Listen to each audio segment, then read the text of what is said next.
2025 மீனத்தில் பிப்ரவரி மாதத்தில் இருந்து 5 கிரகங்கள் ஒரே வீட்டில்.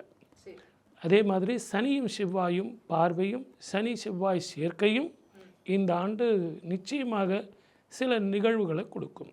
இது எல்லாத்தை விட 3 ராஜகிரகங்கள் இந்த ஆண்டு மாறப்போகுது.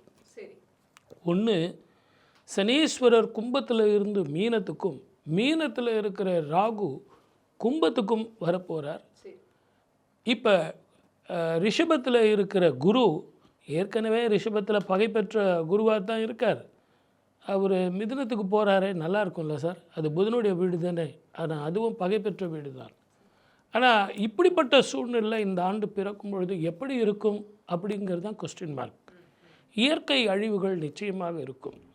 நீரினால், நெருப்பினால், அதே மாதிரி அரசியல் களத்தில் குறிப்பாக தமிழ்நாட்டில் 2025 தேர்தல் களத்துக்கு தயாராகக்கூடிய நேரம். 2026 தேர்தல். அப்போ கூட்டணிகள் நிச்சயமாக மாறும், இயற்கை அழிவுகள் நிச்சயமாக இருக்கும்.